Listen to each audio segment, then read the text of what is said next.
Buenas noches, bienvenidos a todos, ¿cómo están? Espero estén teniendo una amable noche de viernes. Y pues, hoy, cuarta sesión. Inclusive si no eres experto dedicado a la psicología, si no te interesa la clínica, si conoces a alguien que se interese en estos temas, estaría perfectísimo tener un neurólogo más el día de hoy, pero pues bueno, los contactos son limitados. Hoy, dando un giro radical, vamos a ver solo 4 textos de neurología, propiamente uno de 2006, uno de 2017, 2018 y 2019.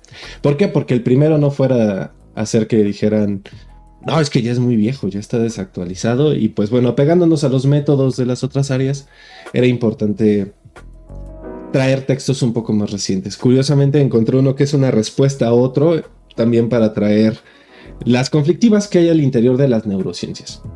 ¿Por qué centrarme en este tema antes de entrarle al proyecto de psicología? Porque el proyecto de psicología lleva más de 120 años.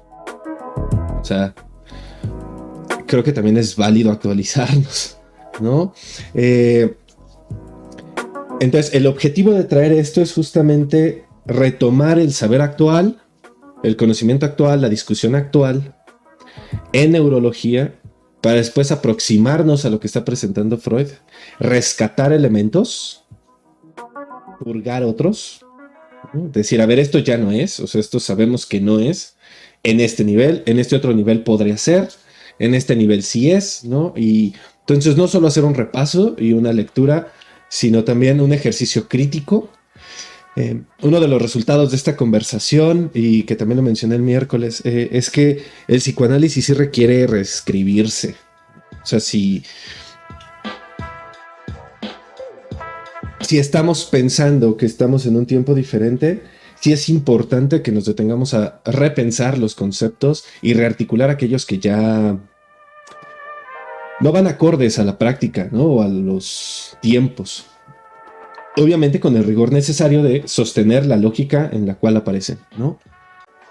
Y pues sí, justamente, ¿no? O sea, si vamos a retomar un texto de neurología, luego, eso, vis a vis, mi estimado, vis a vis, eso vis a vis.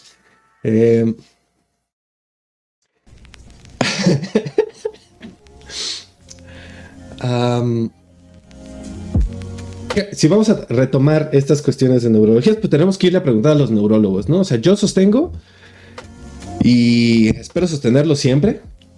Digo espero porque igual y mi punto de vista cambia.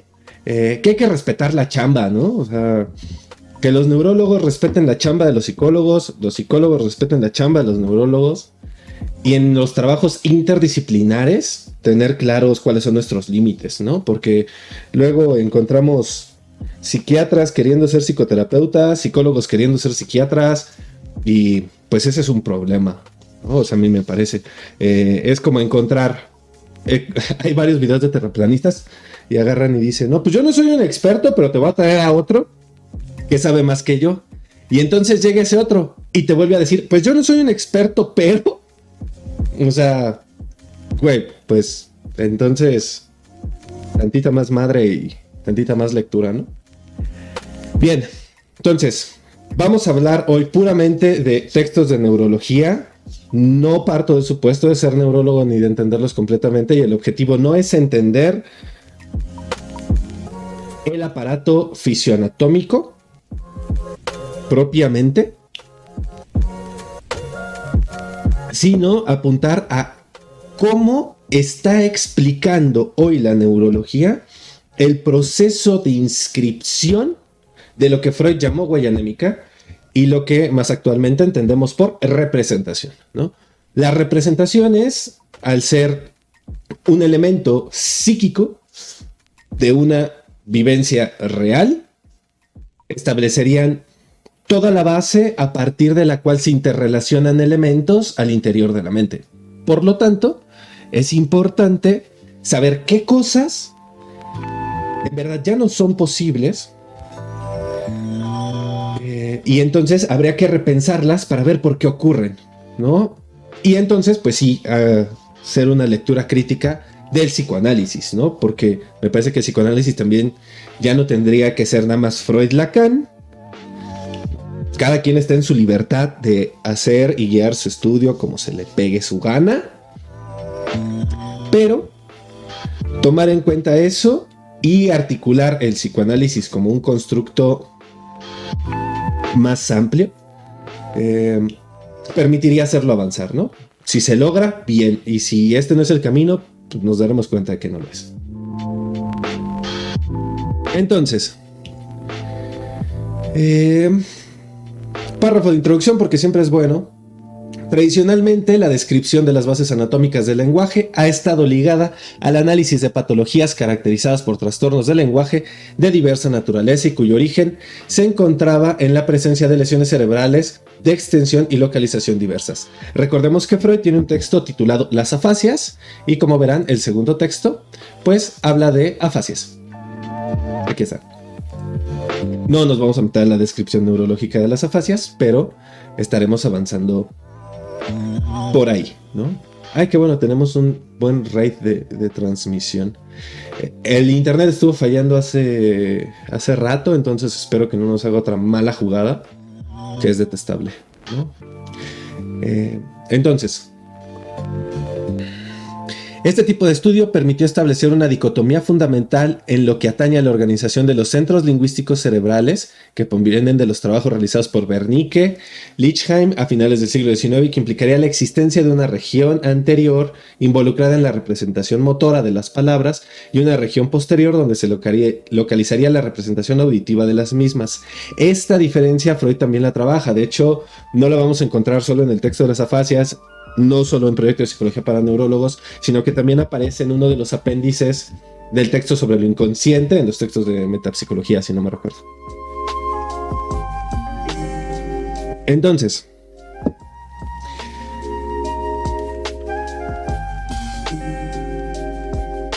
de una manera u otra, esa dicotomía ha estado presente hasta la actualidad en la descripción neuroanatómica del lenguaje y se habría terminado resolviendo básicamente mediante la distinción entre una región anterior implicada en el procesamiento sintáctico y la ejecución motora del habla, y una posterior responsable del procesamiento semántico.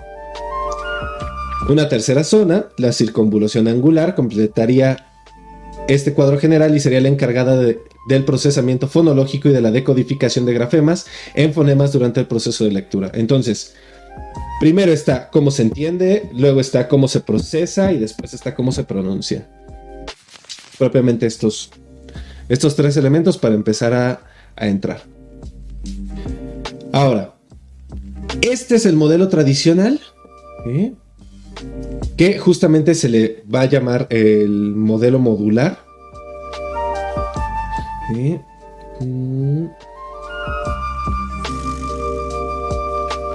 Esta aproximación metodológica ha permitido establecer de forma progresiva que los déficits lingüísticos asociados desde siempre a las afasias tradicionales se deben realmente a la disfunción de áreas corticales más extensas, tanto en lo concerniente a la afasia de Broca como en lo que atañe a la de Wernicke, ¿no? Y aquí ya hay estudios de 1978 y 2000, entonces me parece justo darles lugar, más porque cuando Freud escribe, pues no teníamos resonancia magnética nuclear, ni tampoco magnetoencefalografías, ¿no? Ni electroencefalografías. Entonces ahora tenemos una mayor cantidad de información y hay que rescatarla.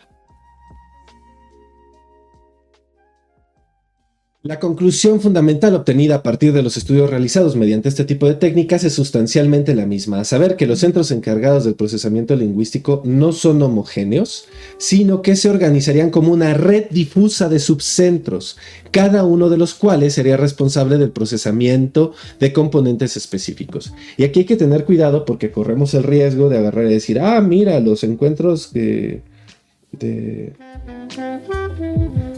Freud,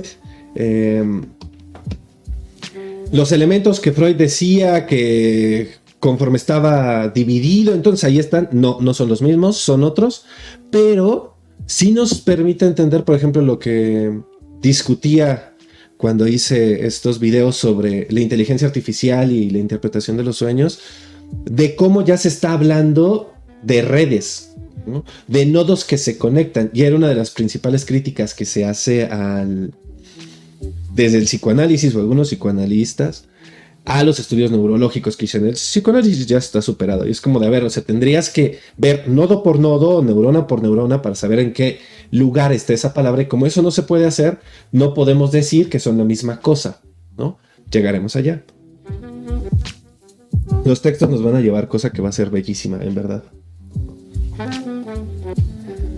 Consecuentemente, estos subcentros neuronales podrán describirse con mayor propiedad en términos de especialización lingüística, de manera que aquellos componentes del lenguaje, fonología, semántica, sintaxis, contarían en principio con un correlato estructural y funcional en lo que atañe a la organización cerebral. Y lo que es aún más significativo, cada uno de estos procesos lingüísticos puede a su vez fraccionarse en el sentido de que circuitos neuronales diferentes se encargarían de aspectos distintos de los mismos. Entonces, acá tendríamos una cuestión de lo que se escucha, acá tendríamos el sentido y acá tendríamos la articulación, ¿no? Volvemos a esos 3 puntos. Este segundo apartado va a cuestionar justamente lo que les comentaba. Es una discusión sobre el modelo modular, que es de estos puntos, está localizado en tal área, o lo que se le conoce como locacionista, ¿sí? A diferencia de, es toda una suerte de subconjuntos que aparecen, ¿vale? Entonces, me voy a saltar esta discusión, excepto en este diagrama. ¿Vale? Porque si ustedes recuerdan o han llegado a entrar en contacto con estudios neurológicos, se decía es que en esta área está este elemento, ¿no? Entonces, si nosotros vemos estos diagramas de acá arriba, podemos ver la representación de una red, ¿sí? Entonces, regresemos acá.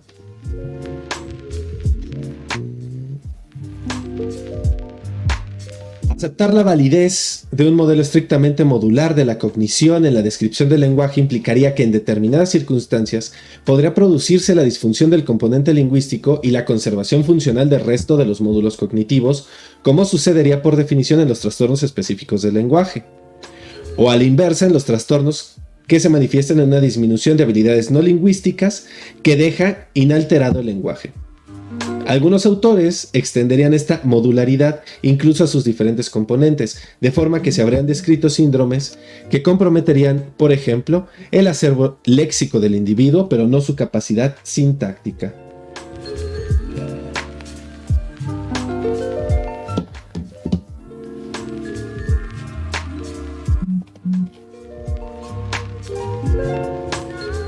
A falta de una caracterización exacta de las bases modulares neurofisiológicas que dan lugar a este tipo de trastornos del lenguaje, se viene produciendo inevitablemente desde hace décadas una revaluación permanente del alcance fenotípico de los mismos y en consecuencia de su capacidad de validación de uno u otro de los modelos que se han propuesto sobre la organización cognitiva humana. Recordemos que la fenotipia, ¿sí? O sea, lo fenotípico es justamente la manifestación de los genes y que estamos en un modelo genético biológico que busca sostenerse también en estos elementos.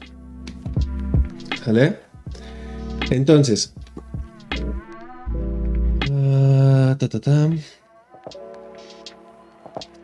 no hay nada en la propia naturaleza de los circuitos neuronales que obligue a postular la existencia de una organización neuronal compleja e independiente como base de un comportamiento complejo, como es el lenguaje, como parecen confirmar los modelos conexionistas de organización neuronal. Asimismo, no debería obviarse que debido probablemente a limitaciones de tipo metodológico, la información proporcionada por las técnicas de neuroimagen durante la ejecución de determinadas tareas lingüísticas podría no corresponderse exactamente con lo que denominamos funciones o componentes funcionales del lenguaje, sino únicamente con una representación visual de dichas tareas. O sea, cuando nosotros vemos estos diagramas, no quiere decir que tal cual sea el lenguaje. Y esta es una cosa problemática, porque eso es solo una representación que nos hacemos de lo que está ocurriendo. si han visto una neuroimagen de cualquier elemento, no alcanzamos a ver, por ejemplo, profundidad, no alcanzamos a ver si son dos neuronas que están juntas una al lado de otra, o es estas dos neuronas y esta, o estas dos neuronas y esta que está acá abajo. Imaginemos un cubo. Entonces ahí tenemos un problema. Finalmente, si la capacidad lingüística es innata, como desde hace tiempo se viene sosteniendo desde el propio ámbito de la lingüística, la modularidad del lenguaje debería responder a la existencia de un programa genético específico que sería el encargado de regular el desarrollo y el funcionamiento de los circuitos neuronales existentes en los supuestos centros del lenguaje. Los genes que integrarían este programa se caracterizan ante todo por su inespecificidad en dos sentidos. Por un lado, el hecho de que la mayor parte se han identificado a partir de los individuos, en los individuos que no solo estaba afectada su competencia lingüística, total o parcialmente, sino también otras funciones cognitivas, porque están trabajando con la patología. Por otro lado, en el sentido de que aquellos genes que se clonaron inicialmente a partir de los individuos en los que solo el lenguaje parecía hallarse afectado, se expresan también en estructuras cerebrales que no parecen participar en el lenguaje, o incluso en tejidos ajenos al propio sistema nervioso. Entonces, hay muchas preguntas al respecto. ¿Sí?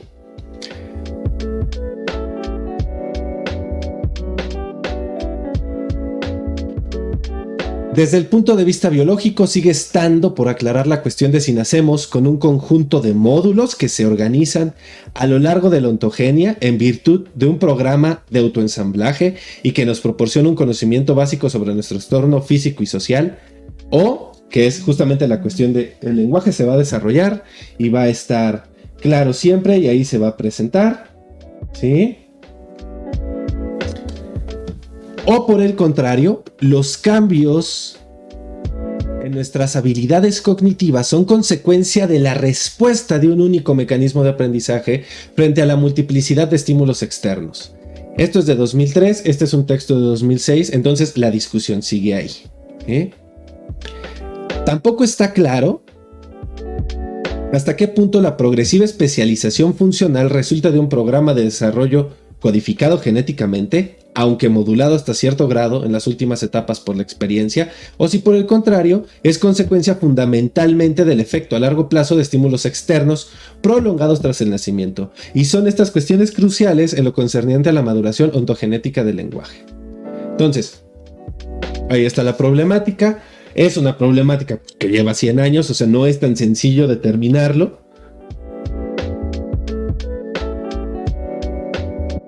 Y aquí viene la nueva propuesta.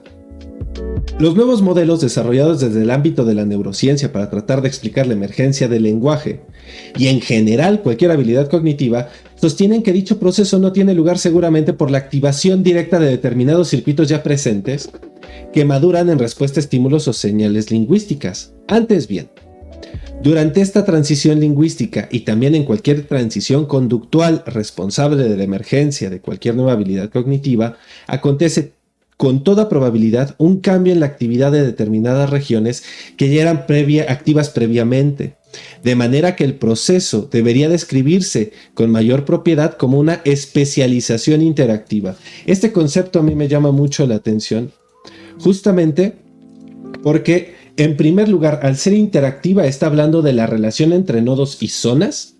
Y en segundo, está hablando de una suerte de especialización. Dígase que va a dejar de lado otras funciones y va a empezar a centrarse a una. Que supone que las propiedades, continúo leyendo, que supone que las propiedades funcionales de una determinada región surgen en gran medida como consecuencia de su interacción y de su competencia con otras regiones por ocuparse de determinada función. ¿Sí?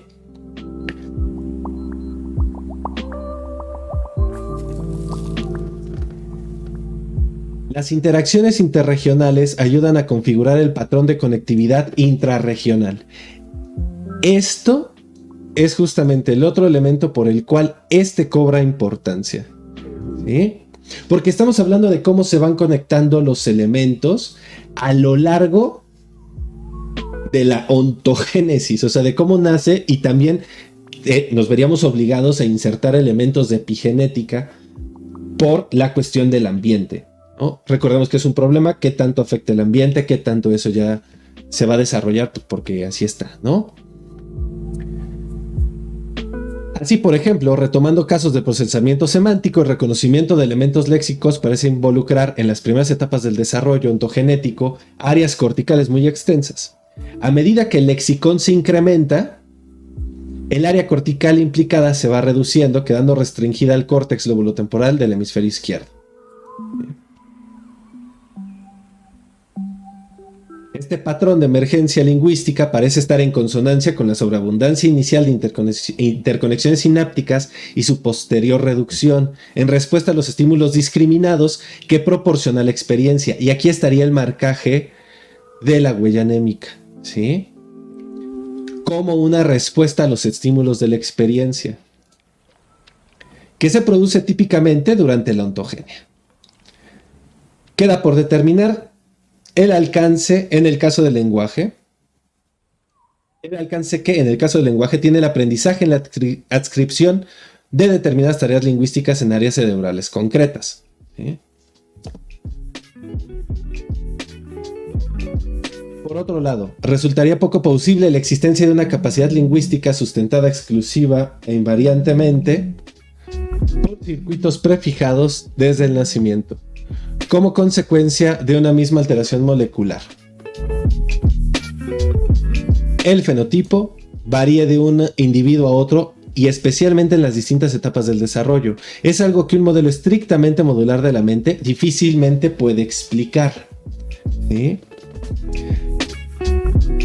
Resulta más plausible interpretar esta variabilidad como una consecuencia de la interrupción del complejo patrón de interacción entre las distintas regiones que tiene lugar durante el desarrollo y que permite la emergencia de una nueva habilidad cognitiva, ¿sí? Entonces, pasamos de que esté en una sola área a la interrelación entre distintas áreas, ¿sí? Eso me parece ya un avance importante, porque justamente es algo que Freud no se alcanzaba a explicar y que le cuesta mucho trabajo en el proyecto de psicología, y dice, a ver, yo no sé cómo explicar esto, ¿no? Y de hecho lo termina abandonando también porque los contextos teóricos y metodológicos de su tiempo no le daban para explicarlo a nivel neurológico, a nivel histológico, ¿no? A nivel neurona, a nivel célula, órgano, carne, cosa esa que está ahí, ¿no?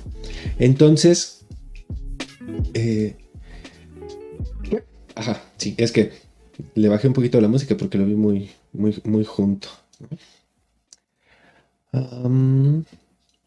Bueno, de ahí es que decide irse a la palabra, y en consecuencia actualmente se considera que el análisis fenotípico de un trastorno lingüístico en el estadio adulto no permitiría realizar legítimamente inferencias acerca de una supuesta naturaleza estrictamente modular del lenguaje en los estadios iniciales del desarrollo.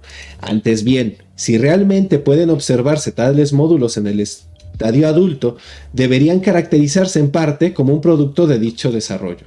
Entonces, volvemos a los elementos. En resumen, en el desarrollo estructural y funcional del cerebro, y por inclusión en el lenguaje, sería preferible hablar de que existiría una cierta modularidad local que surgiría en respuesta a un programa de regulación genética, que conviviría, sin embargo, con la existencia generalizada de patrones conectivos que tenderían siempre a organizarse de una manera semejante y, desde luego, con una acusada capacidad de respuesta y de adaptación de la organización de dichos circuitos a los cambios producidos en el ambiente lingüístico del individuo. Esto es, input lingüístico que provoca su emergencia. De toda esta, a los neurólogos le dejamos toda la parte principal, ¿sí? Y lo que nos termina interesando a nosotros es esto: una acusada capacidad de respuesta y de adaptación de la organización de los circuitos a los cambios producidos en el ambiente lingüístico del individuo. Esto es el input. ¿Qué es el input? El sistema de entrada. O sea, hay algo del medio que interviene sobre la carne, sobre lo biológico, para generar un marcaje que después aparecerá, ¿sale? Entonces, Como no es de nuestro interés meternos tanto justamente en los elementos orgánicos per se, porque obviamente eso sería mejor que nos lo viniera a explicar un neurólogo, avanzaré hasta acá. Otros investigadores extienden este modelo de la actividad combinatoria que subyace a la sintaxis. Recordemos que la sintaxis es el acomodo de las palabras, por decirlo simplistamente. Lo que refuerza claramente el papel del aprendizaje en la adquisición de la competencia lingüística. Así, diversos lingüistas han propuesto que podrá existir una única operación combinatoria subyacente a la sintaxis. Esa operación combinatoria es la que nos interesaría. De manera que la multiplicidad de relaciones sintácticas y de constricciones se derivaría de ella, incluyendo la estructura arbórea básica o las reglas de movimiento, lo que desde este punto de vista que nos ocupa casaría adecuadamente con la implicación en la actividad neuronal que sostiene el lenguaje de estructuras neuroanatómicas especializadas en el procesamiento de tareas secuenciales. ¿Sí? Entonces, en cada una de estas áreas habría un procesamiento que generaría otra cosa. En la carta 52, Freud habla justamente de los distintos momentos de transcripción que sufriría un estímulo para producir una huella anémica, una representación, hasta concluir su manifestación psíquica motora, ¿sale? Entonces, aquí ya es donde empezamos a entrar en tema. Para traer justamente los conceptos que Freud está colocando y rescatar los conceptos lógicos importantes. Creer que el Edipo, por poner un ejemplo, que el Edipo es justamente te quieres acostar con tu madre y matar a tu padre, genera problemas porque en realidad ese es el ejemplo de la lógica del Edipo, porque no necesariamente es la madre. Cuando hablamos de la prohibición del incesto, y Freud lo dice en Tótem y Tabú, no solo lo dice él, también lo dice Freud, estamos hablando de que hay relaciones eróticas autorizadas y relaciones eróticas no autorizadas. Esa es la prohibición del incesto, al interior de un núcleo familiar social. Si nosotros lo entendemos a este nivel, a un nivel lógico, podemos hacer una amplia variedad de ejemplificaciones imaginarias de ese evento. Lo digo de otra forma más elevada. Si nosotros entendemos la lógica simbólica, podemos traducir las escenas imaginarias del encuentro del sujeto con lo real. De ahí es donde dices, ay, no vamos, ¿en qué momento llegamos allá? No, pero pues así es. Espérate, son 8:39, ¿no? No llevamos nada, ya calentamos, ¿no? Entonces, este es justamente un elemento importante. ¿A qué nivel estamos interviniendo? Segundo componente fundamental del lenguaje lo constituye la memoria de trabajo verbal. Agárrense, porque esto es precioso. La memoria de trabajo verbal permite la manipulación y el almacenamiento a corto plazo de información lingüísticamente relevante. ¿Sí? Esto nosotros lo encontraremos en el proyecto como justamente la activación, por lo que yo voy a llamarle aura, ¿no? Tenemos una misma línea, ¿no? Acá necesito ver mi rostro, por ejemplo.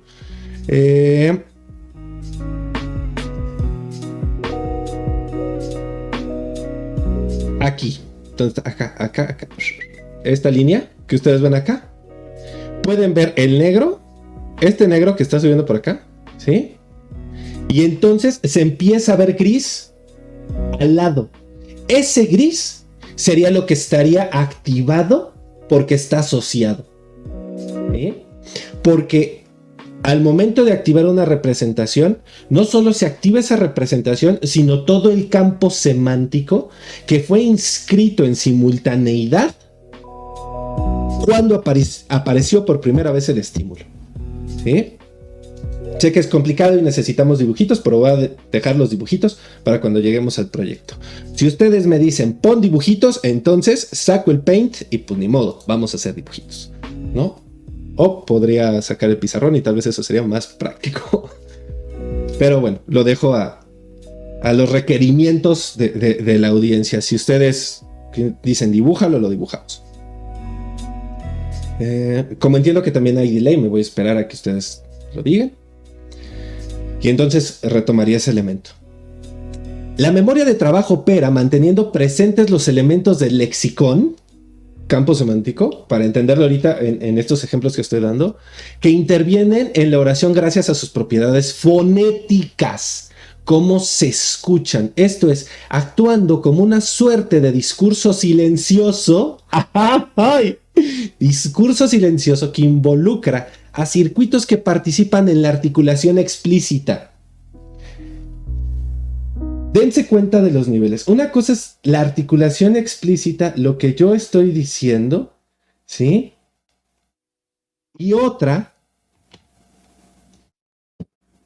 es todas las representaciones y todos los elementos asociados que implicaron la construcción de esa frase. ¿Qué sería el inconsciente? Desde aquí, lo que se manifiesta en lo explícito de las otras conexiones activadas que también están buscando una descarga y que pueden generar en este nivel, en estos conceptos de lo cognitivo y de lo conductual, los sesgos. ¿Sí? Sesgos de interpretación, si lo quieren llamar así, creo que así se le llama, ¿no? Pero bueno, los sesgos cognitivos, algunos tendrían que ver con eso, con cómo leemos la realidad y cómo la interpretamos.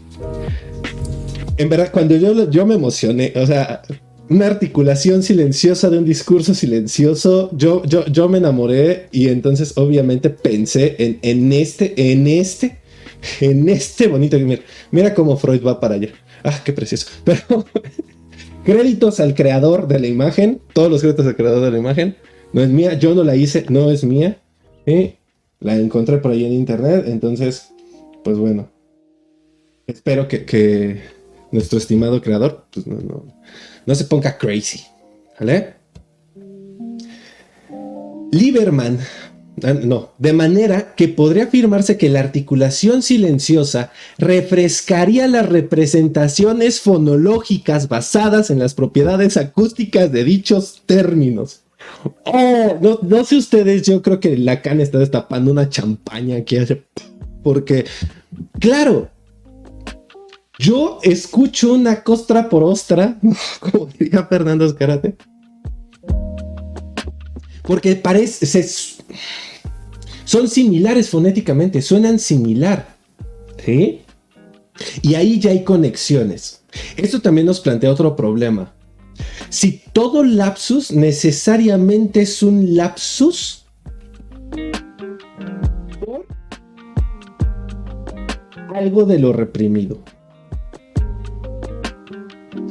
Sé que medio mundo me podrá crucificar por esto, pero me parece que es una pregunta válida que a estas alturas tendremos que hacernos. ¿Sí? Porque no estoy diciendo que no sea una formación del inconsciente. No estoy diciendo eso. Estoy diciendo que tal vez no necesariamente tenga que ver con el deseo o con la demanda o con el nivel del fantasma, con todos estos elementos que son importantes en esa sesión específica del análisis o de la psicoterapia o del análisis patobiográfico. Eso es lo que estoy diciendo. Freud también lo dice. Sabemos que algo es importante en tanto su repetición es porque se repite. Y hay lapsus que suenan y hay lapsus que no. Porque igual y no era el momento. Sabemos que está asociado, pero igual y no era el momento.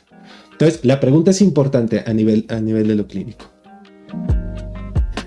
La memoria de trabajo verbal es el resultado de la actividad coordinada de distintos focos corticales, etc. No obstante, otro componente fundamental de la memoria de trabajo verbal es el cerebelo, que proporcionaría una interfaz para la interacción entre el lenguaje y otros dominios cognitivos necesarios para un correcto funcionamiento del primero, como sucede con el aprendizaje implícito o la memoria explícita.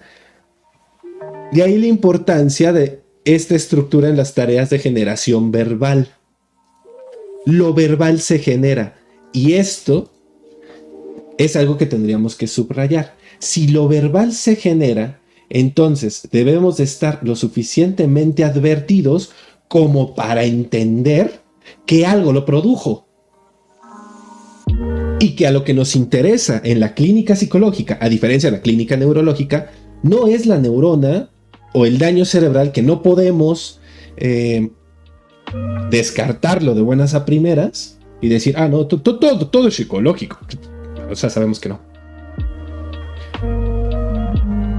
Y que hay procesamientos a nivel mental, a nivel representación, que serían los más importantes para nuestro trabajo y nuestra función. ¿Sale? No se conoce con exactitud el patrón de interconexión que existe entre todas estas áreas, ni consecuentemente la arquitectura anatomofisiológica precisa de la memoria de trabajo verbal. Entonces, hasta ahí podemos seguir tranquilos. Para algunos investigadores existiría un bucle que conectaría las representaciones de orden superior basadas en la fonología y generadas fundamentalmente en el área de Broca, con las representaciones de orden inferior basadas en patrones motores y mantenidas por el cerebelo y por el área motora suplementaria, así como con las representaciones de orden acústico correspondientes a los movimientos generados en las áreas anteriores. Finalmente, ¿no? Porque obviamente pues, no lo vamos a leer todo, eso no es lo importante. Determinados autores, basados en evidencias clínicas, sugieren que la memoria de trabajo verbal tendría incluso 3 componentes: semántico, sintáctico y fonológico. Semántico, significado; sintáctico, construcción; fonológico, cómo se escucha. De estos 3 componentes, a mí me acaba de surgir la duda porque no quiero mentir. Ay.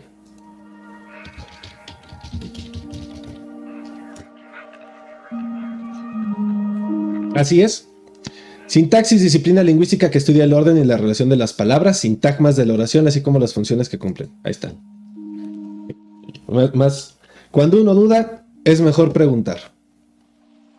Y pues nuestro trabajo es ese, entonces. De estos 3 componentes, el semántico, que se encargaría de la reactivación de la representación semántica de los antecedentes. Ay, Dios mío, es que en verdad hay que estar ciego para no verlo, o sea, hay que ser muy necio. ¿Qué es lo reprimido? ¿Qué es un recuerdo reprimido? ¿Qué es un síntoma? Sino la reactivación de una representación semántica de los antecedentes relacionada con lo que está ocurriendo, pero que el aparato no permite emerger. Es que hay que ser necio, o sea, hay que no haber leído. Se pueden reír conmigo también. Con objeto de relacionarlos adecuadamente con los elementos a los que se refieren y situados posteriormente en la oración. Ahora, los elementos a los que se refieren. La pregunta es: ¿a qué se está refiriendo ese síntoma? Tendría una localización exclusivamente cortical, situándose concretamente en la porción inferior del lóbulo frontal. Por el contrario, la localización anatómica del componente fonológico no se habría podido establecer con precisión hasta el momento. Entonces, pues bueno, volvemos a esos elementos. Repito, lo que nos interesa no es el lugar cerebral en el cual aparece. Eso le toca a los neurólogos y hay que respetar su trabajo. Le chingan mucho para poder hacer ese trabajo. Lo que nos interesa es ver si lo que practicamos se sostiene y qué cosas de esto podemos sacar. Entonces, estamos viendo que la neurología también presenta estas diferencias y esto nos permitiría repensar la división de aparatos, de elementos, de sustratos, de instancias, ¿sí?, para repensar nuestro marco teórico. El tercer componente del lenguaje es el lexicón o diccionario mental. Ay, Dios mío. Es que... registro simbólico, el otro, si lo quieres ver así, ¿no? Pasos intermedios, pero hay que insertar conceptos para ir mapeando y después rellenar esos lugares.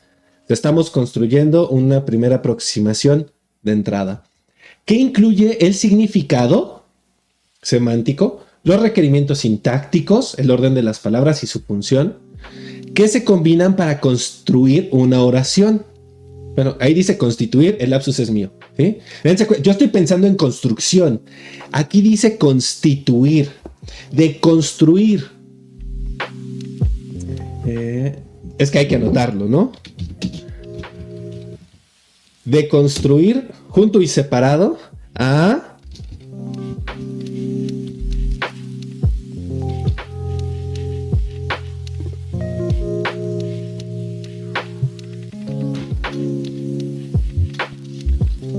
constituir.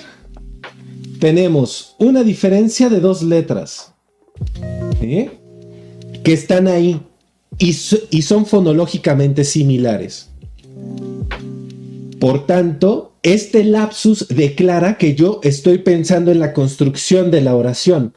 No solo se constituye, sino que esa constitución es resultado de una construcción. Esto sería yo elaborando mi lapsus, ¿no? La información que contiene el lexicón o el diccionario mental descansa en gran medida en la estructura del mundo real. La realidad tiene estructura de ficción. ¿Ficción a partir de qué? Del diccionario mental. Estas son esas perlas de sabiduría donde entonces le das clic ahí donde dice clip para que se corten esos 30 segundos de la cosa que acabo de decir. Entonces, la estructura del mundo real descansa sobre el diccionario mental de tal manera que, como se ha comentado anteriormente, la evocación de una palabra activa circuitos contiguos a los relacionados con el significado. De lo que estamos hablando acá, espero vean bien, estamos diciendo que hay una primera vía de construcción de significado. Nosotros estamos hablando de que aquí tendríamos la palabra en la lectura, por ejemplo, en este ejemplo, construir,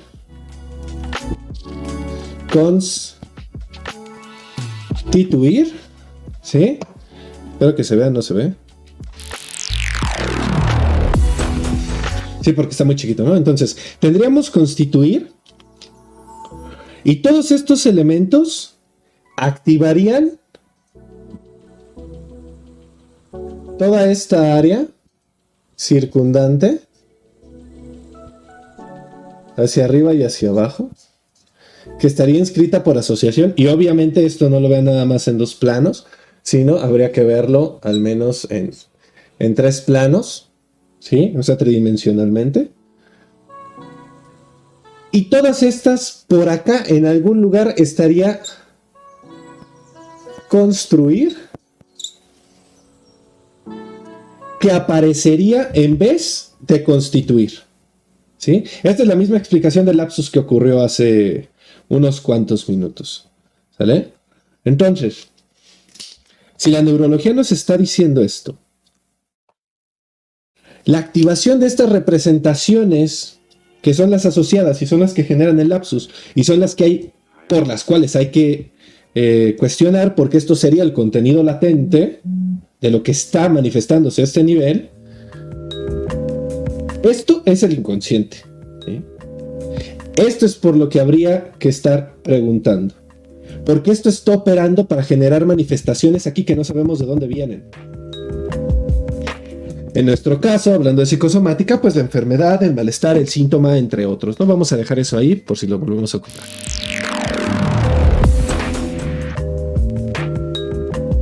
Bien. Entonces, no sé ustedes, yo estoy emocionadísimo. A mí me encanta. Entonces, repito. La información que contiene el lexicón descansa en gran medida en la estructura del mundo real, de tal manera que, como se ha comentado anteriormente, la evocación de una palabra activa circuitos contiguos, o cuando menos solapados anatómica y o funcionalmente, que es lo que acabo de explicar, a los relacionados con el significado. Significado. ¿Sí? El sentido. Porque algo del aparato escucha sentido en esos otros circuitos contiguos. El significado de una palabra emergería así como consecuencia de una actividad funcionalmente similar y coincidente en el tiempo del mosaico de los circuitos neuronales responsables de los diferentes rasgos de esta. ¿Cuáles son los rasgos de esa palabra? Lo que les mencionaba como campo semántico.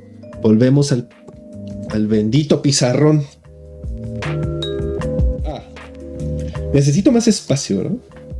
Yo creo que sí.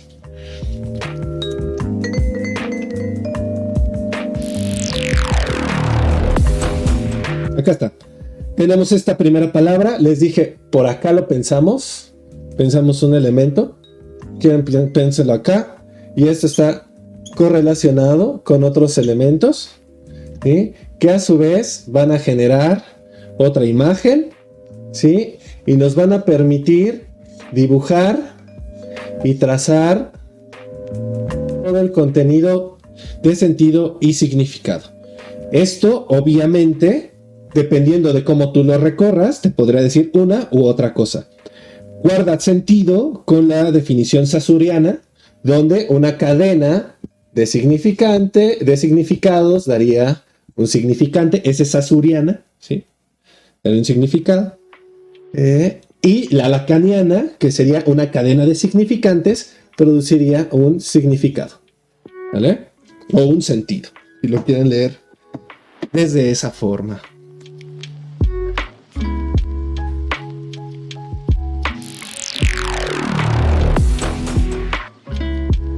Como chisme, el otro día hablando con mis casi exalumnos, porque ya no sabemos en qué situación estamos.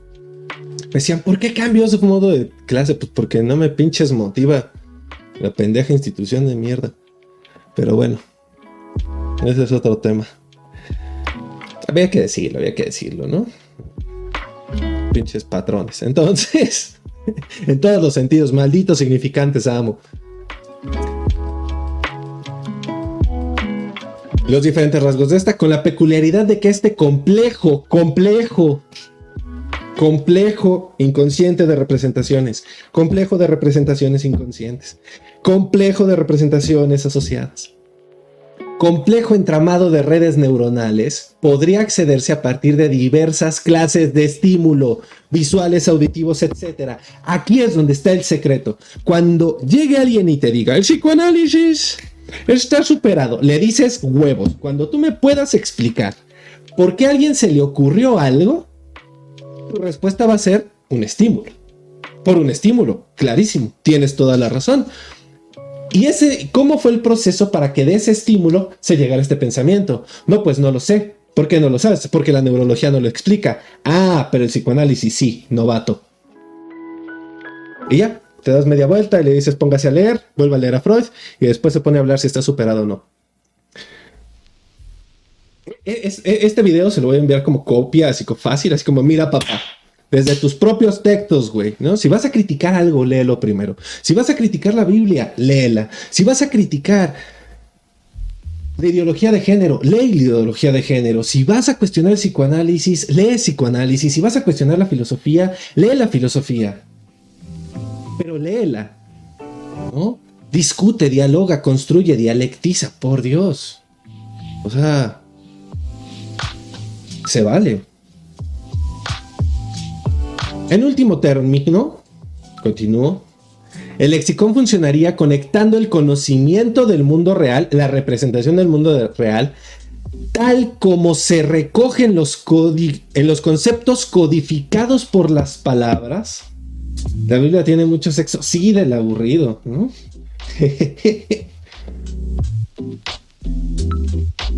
Ahí está.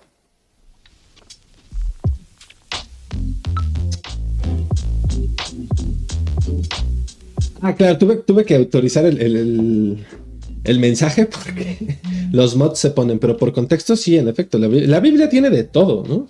Tiene incesto, tiene... es bien divertida la Biblia. Bastante enriquecedora. Vaya, de eso a que hagas evangelio hay una diferencia ¿no? Pero uno encuentra unas cosas sorprendentes. Entonces, tal como se recoge de conceptos codificados por las palabras, con el patrón fonético mediante el cual transmitimos dichos conceptos. Creo que este ejemplo de construir y constituir fue perfecto. Desde el punto de vista anatómico, el diccionario mental parece ser el resultado de la actividad de circuitos neuronales localizados en el área de Wernicke, pero también de las regiones corticales y subcorticales localizadas a lo largo de áreas temporales, infratemporales, etc. Es importante destacar que la estructuración del lexicón, tal como se postula desde el ámbito de la semántica, parece tener una base neuronal, al menos en el sentido de que fenómenos como la contigüidad asociativa, abeja miel o semántica, miel azúcar, se traduce en diferencias electrofisiológicas, de forma que dicha continuidad modifica la intensidad de las descargas neuronales asociadas a las diferentes palabras. Hace no tanto salió, y saludos a Josué García si está por allá, ¿no? En Cuernavaca, compañero del programa clínico para devenir psicoanalista de la Escuela de Letras Psicoanalíticas, SLEP. Que hace ya un tiempo compartió justamente un artículo donde decía: neurólogos dicen que el significado de los sueños no existe, porque entonces tomaron un patrón y el algoritmo decía que no. Que no, ¿qué? ¿No? Que no tienen significado. Güey, el significado está ahí, pero el significado no está en el algoritmo. El significado surge de la conexión de los contenidos de esas neuronas que están midiendo tu algoritmo. ¿Sí? Dense cuenta que el problema es una diferencia en el nivel de lectura, ¿vale? Entonces,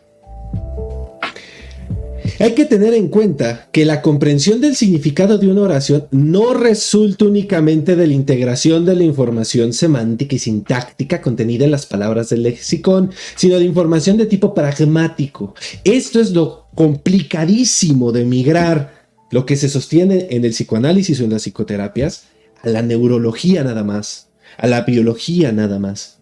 Porque no es nada más este tipo de pensamiento lineal. Estamos hablando de un pensamiento de tipo complejo, resultado no de una ecuación lineal, sino de un conjunto matricial de operaciones que se retroalimentan. Sé que lo que acabo de decir es bastante complicado, pero ustedes síganme en el viaje. Entonces, esta es la razón principal que explica el hecho de que, como se discute más adelante, conforme se incrementa la complejidad de la oración y del discurso, se vayan reclutando progresivamente aquellas regiones corticales donde se almacena habitualmente este tipo de información. Y esta podríamos decir que hoy, 2021, sería la razón para generar discurso antes de generar interpretación.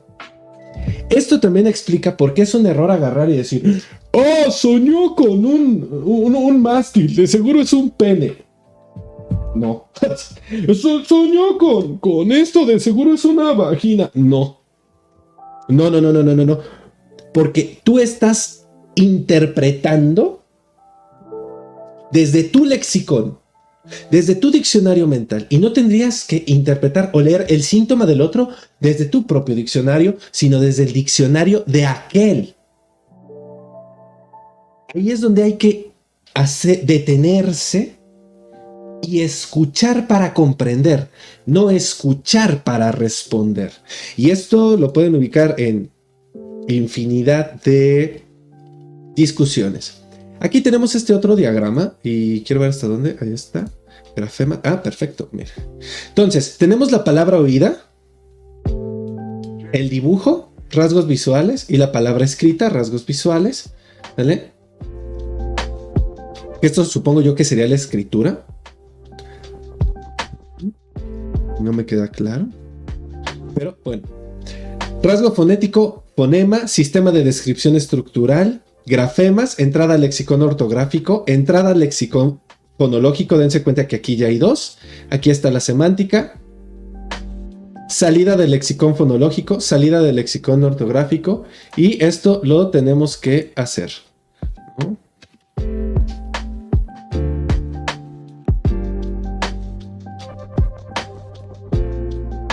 Ay, no es este.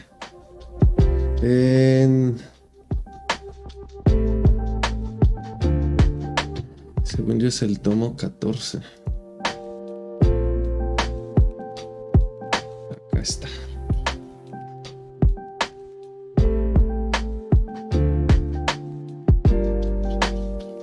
Sí, esta no la podemos dejar ir también. Tan fácil, 207. Les dije, ahí está. Tomo 14, el inconsciente. Palabra cosa. Aquí está. Asociaciones de objeto. Acústica, táctil, visual. Asociaciones palabra. Imagen de escritura. Imagen de lectura. Imagen motriz. Imagen sonora. ¿Vale? Ahí lo tenemos. Nos vamos para acá. Y entonces tenemos imagen sonora. ¿Sí? Podríamos tal vez esta en un estudio más profundo o irnos a la cuestión motora, ¿sale? Y acá está la palabra escrita, ¿sale? Los rasgos visuales, la imagen. Entra el lexicón, viene la salida, aquí viene el fonema, el grafema y aquí vienen los patrones motores de la escritura, aquí viene el habla, ¿sí? Ahora también podemos hablar en imágenes. Por eso, ¿sí? Esto está en el texto de las afasias. Este es un apéndice sacado del texto de las afasias. Imagen de lectura, imagen de escritura. O sea, cómo yo lo escribo, cómo yo lo digo, cómo suena y cómo se ve escrito. Digo, por aquello de que Freud estaba superado. Claro, esto tiene una mayor complejidad porque es neurológico, obviamente, y pues tiene 120 años de avance, tal vez más. Sí, de hecho más. Pero aquí está, o sea, podemos ver la similitud. Pero es importante sostener que se parecen, no son lo mismo. El primer paso en el procesamiento de una palabra consistiría en la discriminación de los rasgos acústicos propios del sonido del habla, lo que parece deberse a una capacidad de percepción de cambios muy rápidos en las características acústicas del sonido percibido, cómo se percibe la palabra. Ahora, ¿qué es lo importante de percibirla? Que según lo que yo perciba es lo que yo voy a leer y con respecto de eso voy a responder. Por eso es muy particular, por ejemplo, esos casos donde las personas te narran algo, te dicen una oración y cuando escuchas lo que ellos entendieron de esa oración, te das cuenta de que ellos están entendiendo otra cosa en esta oración. Por sentido, por contexto, por infinidad de elementos. Y entonces, en un caso así de específico, con esa lógica, más allá del contenido, una de las posibles intervenciones, dependiendo de la sesión, del caso del paciente, sería justamente puntuar esta diferencia. No decirle, leíste mal, sino tú estás leyendo esto, pero este enunciado pareciera que apunta para acá. ¿Por qué tú estás leyendo esto? Ah, pues porque esto y así, y así, y así, y asado. Y a partir de esa diferencia, crear posibilidades. ¿Vale? Ahora, segundo nivel, de procesamiento constituiría la extracción de esos rasgos con valor fonológico, que a diferencia de lo que sucede en el caso anterior, nunca es independiente, sino que se haya necesariamente ligado al componente léxico, a la palabra per se, en el sentido de que se lleva a cabo mediante el establecimiento de una asociación entre significante y significado. ¡Gracias, Dios! En consonancia con lo que se ha propuesto desde el campo de la lingüística. En verdad, si con esto no nos queda claro que no son campos peleados, es que ya es muy difícil abrir la posibilidad. ¿Sí? Por eso sostengo y sostendré que el problema no son las disciplinas, sino que son los practicantes. Que como todos estos contenidos nos tocan profundamente, no logramos separar nuestra imagen yoica, lo que yo soy, como yo entiendo el mundo, como yo me vivo, de lo que estoy pensando y de lo que estoy viendo. Y es muy complicado. Por eso se necesita dialogar. Se necesita otro que llegue y te diga, oye, pero como que toma distancia, ¿no? Tal vez eso es tuyo. Ahí está la función del análisis, ahí está la función de la supervisión, ahí está la función de la fábrica de casos, ahí está la función de discutir y de dialogar, de comentar. Discutir no de pelearse, discutir de argumentar para debatir. Esta es la razón por la que no se ha logrado identificar pacientes que sean a la vez incapaces de reconocer fonemas, pero capaces de percibir sonidos sin valor fonológico con las mismas propiedades acústicas, como sucede con las pseudopalabras o las palabras emitidas de forma reversa. No obstante, y aunque conectados funcionalmente, los circuitos encargados del procesamiento fonológico son diferentes de los involucrados en el almacenamiento de la información semántica. Freud lo dijo, ¿sí? No tal cual, aclaro, no tal cual, pero sí hizo esta diferenciación.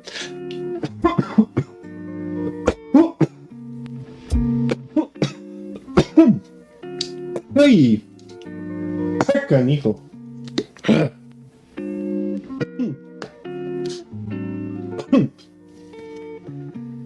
¿Por qué? Por el criterio de identidad, ¿sí? Todos estos elementos Freud lo coloca a nivel del aparato psi. Recordemos que en el proyecto de psicología para neurólogos está el elemento phi, psi y omega, ¿sí? Coloca estos tres niveles y estas tres posibilidades del aparato. Y también es importante recordar que Freud no está buscando hacer una descripción neurológica. Está intentando pensar cómo ejercer la clínica, cómo pasar por la clínica para poder realizar un cambio en sus pacientes, para poder modificar la sintomatología de sus pacientes, ¿sí? Involucrados en el procesamiento de información semántica, puesto que su interrupción no afecta, por ejemplo, el procesamiento de los grafemas. Distintos niveles, ¿sale? Entonces, aquí podemos ver cómo se representa la neurología. Hoy una palabra, podemos ver los distintos puntos o nodos que están operando. Inclusive, por ejemplo, aquí estos diagramas tridimensionales de lo que estaría operando con las palabras, con las neuronas. Yo no tengo la más mínima idea de cómo explicarlo, por eso sería excelente tener un neurólogo. Y esto me llama mucho la atención, esta especificación, ¿no? Porque están colocando en representación de ondas este fonema, el fonema co, ¿sí? Entonces aquí estaría una palabra, aquí estaría la pseudopalabra, ¿sale? Ahora, ¿cuál es el siguiente problema? ¿Qué palabra es esa? ¿No? O sea, tendríamos que identificar todos estos en todos los sujetos. O sea, dense cuenta del nivel de análisis que tendríamos que hacer para que una máquina, una inteligencia artificial, pudiera realizar el trabajo que realiza un analista o un terapeuta, ¿no? Porque también hacen, a cierto nivel, análisis discursivo. Sí, tendremos que ubicar todos estos elementos en todas las neuronas, poder separarlos diferencialmente. Aquí solo podemos hacer esto porque si le estamos hablando, estamos viendo un montón de zonas, o sea, aún no tenemos la tecnología para hacerlo. Avanzo. La combinación de sonidos con valor fonológico es la clave para el acceso al lexicón. La combinación de significantes es clave para el acceso al significado. Ya, así de fácil y sencillo se traduce. Vaya, no es fácil ni sencillo, ¿no? Es bastante complicado, pero ahí es donde está la conexión.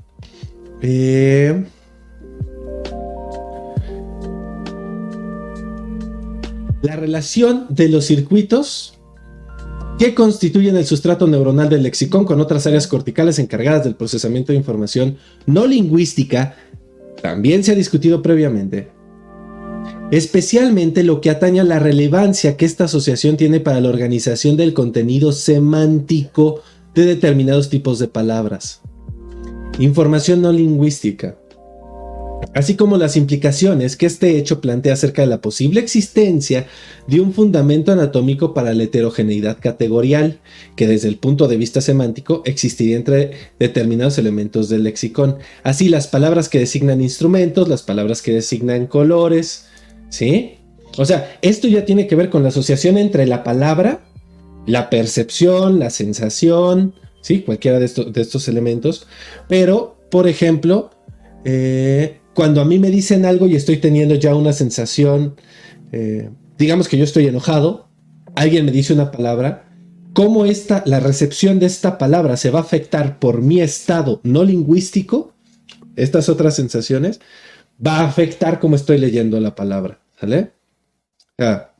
Ahí es donde viene toda la información no lingüística. Igual y es un ejemplo muy simplista, pero bueno, así avanzamos.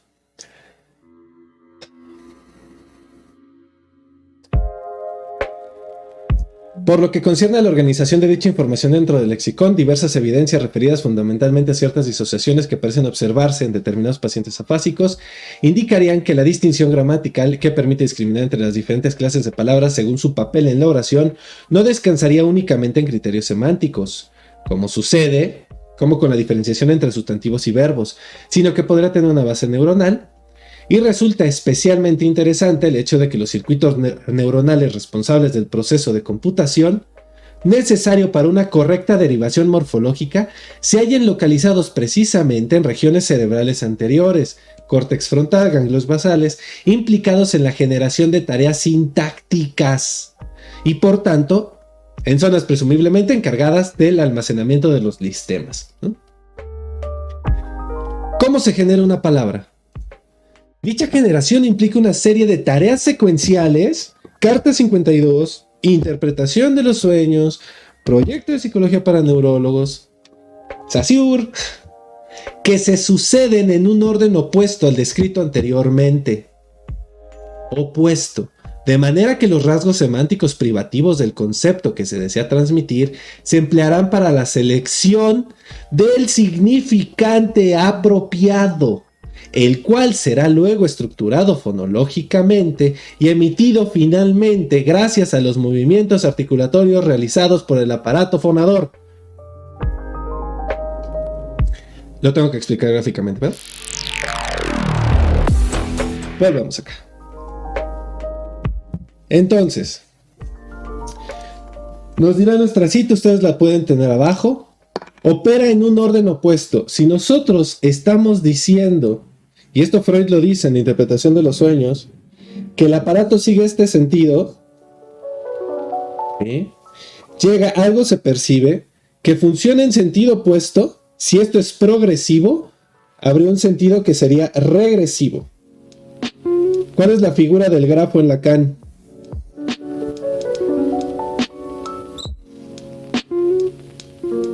Para asignarle el sentido a esto, ¿sí? Es en esta lógica que habría que entender la regresión. ¿Por qué? Porque lo que está diciendo justamente, y vuelvo a la cita, de manera que los rasgos semánticos privativos del concepto que se desea transmitir se emplearán para la selección del significante apropiado. A ver, yo voy a seleccionar, yo estoy leyendo esto, voy a seleccionar todos estos significantes de acá, ¿sale? Para después llegar a este polo, ¿sí? Que sería el polo percepción, porque en la percepción estaría justamente lo fonológico, ¿sí? Y emitido gracias a movimientos articulatorios, polo motor, realizados por el aparato fonador, ¿sí? Ahí está. Porque la experimentación no es el único camino para el saber y el conocimiento. Estuvo súper mamador ese cambio, ¿verdad? Pues es que hay que divertirse, no queda de otra, ¿no? Entonces, no obstante, parece que existen dos circuitos diferentes para la entrada y la salida del lexicón, que serían responsables de la representación fonológica de la palabra durante la recepción y durante la reproducción, respectivamente. Esta separación de circuitos a mí me parece bastante interesante porque aquí los diagramas que hace Freud ya no nos alcanzarían, ¿no? Al menos a mí no me están alcanzando en este momento porque lo que asocio con esta separación de niveles tendría que ver tal vez con la producción del grafo del deseo, donde hay un primer nivel y arriba hay otro nivel de producción. Pero recordemos que pues estos se van afectando y alterando, ¿sale? El grafo del deseo no está construido desde esta lógica que estoy presentando aquí. Quiero ser claro con eso. No está construido con esa lógica, es otra lógica. Pero el hecho de que estén separados neurológicamente, lo único que hace es incrementar los posibles lugares de posibilidad de error y de que algo decante por ahí. ¿Por qué? ¿Quién sabe? ¿Por qué algo está ocurriendo ahí? ¿Sí? Cosa que en realidad no simplifica nuestra función, sino que la complejiza. En todo caso, durante la generación de la palabra se producirían necesariamente diferentes efectos de retroalimentación entre los niveles semántico, léxico y fonológico, aunque el grado de interconexión entre los mismos es objeto de debate. Que ese objeto de debate en la neurología no nos interesa. Nosotros sabemos que esos distintos niveles generan cosas y son esas cosas las que nos interesan. Este nivel de retroalimentación entre lo semántico, lo léxico, lo fonológico, cuando de repente de volver a escuchar una palabra que tú acabas de decir, escuchas otro significado y entonces la repetición fonética genera una modificación semántica que produce otra activación en el lexicón con respecto de eso que se acaba de decir. Dilo de una forma más sencilla, insight. Nunca lo había pensado, nunca lo había escuchado. Llevo años diciéndolo y nunca lo había escuchado.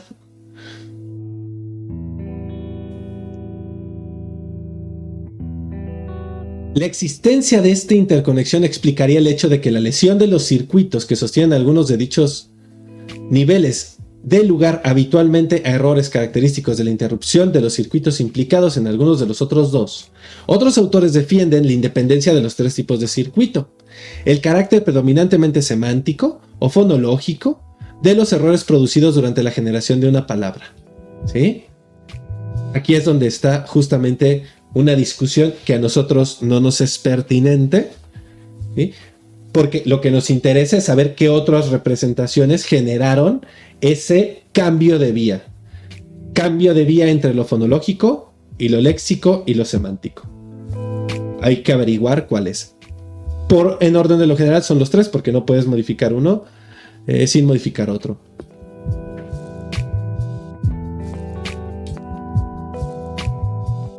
Resulta importante resaltar que debido a sus dificultades inherentes, el control preciso de la actividad motora responsable de la articulación de la fonación es uno de los procesos ontogenéticos que se completan más tarde.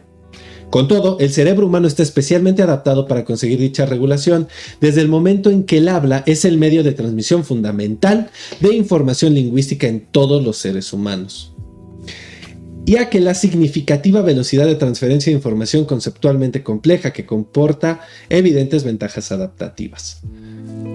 Este cambio en el patrón de inervación, que es una de las explicaciones que Freud da en Estudios de la Histeria. Recuerden que hablaba de estos procesos de inervación y es una palabra que vamos a encontrar a lo largo de toda la escritura de Freud, de toda la obra freudiana y de la lectura psicoanalítica. Tiene que ver con cómo se transita la vía neuronal. Cuando pasamos a representaciones, una inervación es cómo se está transmitiendo y migrando la información a través de la vía representacional. ¿Sí? Entonces,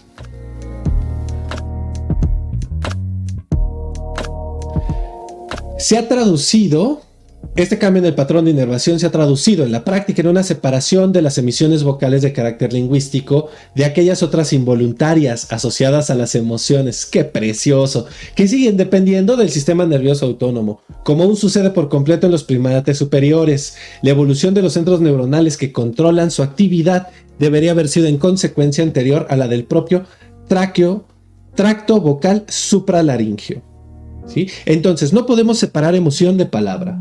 No podemos separar afecto de representación. Hay una conexión entre las dos.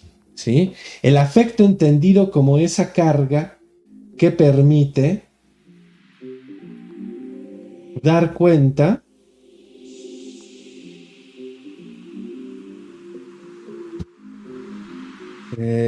disculpen, perdí la...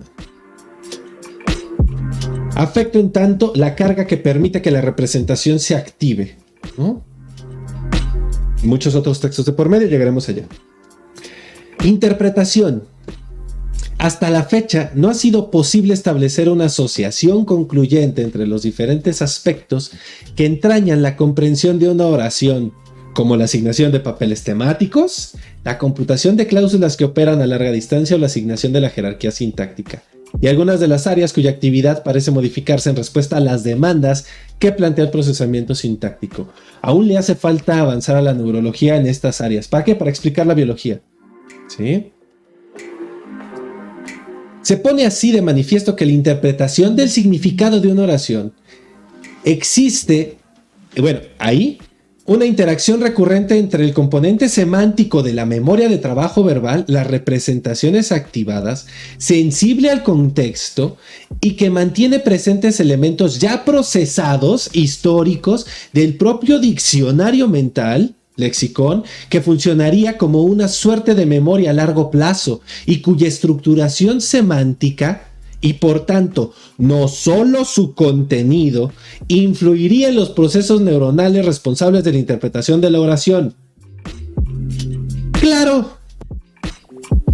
Esto implica, y escuchemos claramente esto implica que el conocimiento acumulado experimentalmente por el individuo, vivenciado, experienciado y contenido en su memoria, condiciona de forma inevitable los procesos neuronales reclutados para la interpretación en tiempo real del input lingüístico. ¿Qué es esto? Memoria histórica. Eso es memoria histórica. Y en tanto es memoria histórica, lo que nos interesa es esa historia que puede estar afectando la lectura, o más bien, la producción de significado. Dense cuenta, y no lo voy a decir yo, está aquí abajito. El objetivo de aquella interacción es poder predecir, a partir de ambos tipos de información, contextual y asociativa semántica, respectivamente, los rasgos perceptivos y semánticos de los elementos que presumiblemente aparecerán posteriormente en la oración, de forma que la velocidad de comprensión se adecua a la velocidad con la que va siendo escuchada por el oyente. Por eso el análisis es un momento de detención para escuchar atenta y detenidamente lo que se está diciendo, porque el cerebro está en otra cosa. Y está activando una mayor cantidad de áreas y por eso se trastaba, se atora, porque hay contenidos activados que buscan emerger, buscan salir. Es evidente que surgiría inevitablemente un problema cuando no se cumplan las expectativas derivadas del análisis contextual, cuando la realidad no responde a mi fantasía, cuando la realidad no responde a mi fantasma. Es que tú no eres como yo esperaba, o aún más, yo estoy leyendo, para ser un poco más exactos, porque acabo de insertar el concepto de fantasma, yo voy a leer la realidad desde mi fantasma, desde mi memoria histórica. ¿Qué es lo que pasa acá? Repito este párrafo. Es evidente que surgiría inevitablemente un problema cuando no se cumplan las expectativas derivadas del análisis contextual, como sucede cuando el elemento entrante resulta inesperado. Nunca lo había pensado así. Cuando el otro se ríe. Nunca lo había visto. Ahí está lo inesperado de la intervención. Porque claro, es histórico. Ahí está. No te lo estás sacando de la manga. En este caso, el sistema de comprensión lingüística recurre a una estrategia integrativa del tipo esperar y ver, en lugar de a una predictiva. Yo ya sé qué va a pasar. Así que esto se va a acabar. Yo ya lo sé, ya lo vi. No sé, yo sé que se va a acabar. ¿Por qué? Pues porque... Y entonces va a recurrir a una historia que le va a explicar esa realidad. Y esa realidad tiene estructura de ficción porque no se está esperando a ver, sino que está leyendo lo que produjo para predecir el futuro. Pero el futuro entonces es necesariamente resultado del pasado. Y esto nos impide dialogar. Cuando hablamos, por ejemplo, de temas delicados como es el feminismo, los estudios de género, las cuestiones de violencia, las cuestiones de victimización, como nosotros podemos, porque es una posibilidad, estar leyendo a nuestro interlocutor desde nuestra historia, podemos estarle exigiendo que se comporte de una determinada forma para que este elemento de mi presente responda a la expectativa derivada de mi análisis contextual. Y esto no lo dice solo el psicoanálisis, lo dice la terapia sistémica, lo dice la psicoterapia Gestalt, lo dice la técnica cognitivo-conductual, lo dicen las terapias contextuales. ¿De dónde te estás peleando? Querido compañero psicólogo, psicoterapeuta, psicoanalista, ¿de dónde te estás peleando? ¿Con quién te estás peleando? ¿Con quién nos estamos peleando cuando estamos dialogando con otro? Y esto no es nada más para la clínica, esto es para la vida diaria, ¿eh? ¿Por qué te enamoraste de este? Ay, tú no eres como yo me lo imaginaba. Lo podemos cambiar por tú no eres como las expectativas derivadas de mi análisis contextual dictaminaría que tendrías que ser. Por eso lo nuestro ya no funciona. Entonces, este análisis, por ejemplo, lo pueden ver aquí. Aquí viene la línea. ¿Sí? Esta línea es la palabra que se esperaba. Y estas son las variantes. Por eso tú vas escuchando. En el momento en el cual tú ya esperas esta palabra, porque no estás teniendo una asociación flotante, completaste acá. Y en el momento en el cual tú completaste acá, no permitiste que el lexicón del otro, el diccionario mental del otro, el recurso simbólico del otro, emergiera.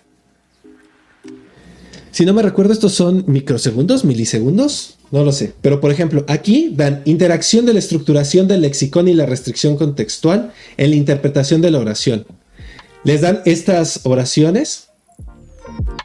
Baja restricción semántica. Carmen quiso ofrecer a su visitante un poco de café, pero en ese momento se percató de que no tenía y la gente respondió taza, cuenco o cuchillo. ¿Por qué respondió cuchillo? Pues quién sabe, ¿no? Pero cuchillo está más alejado. Cuchillo, cuenco, taza están asociados porque hay algo en la cocina que no le permitiría. ¿Vale? Si esta persona prepara café con cuchillo, pues bueno, adelante. Si nos vamos a la alta restricción semántica, demos cuenta de la diferencia de variabilidad. El jugador recibió el pase y marcó otro tanto. No había nada de lo que disfrutase más que de un buen encuentro de rugby, béisbol, Monopoly, ¿sí? Y esto depende, obviamente, de la historia que está trayendo el hablante.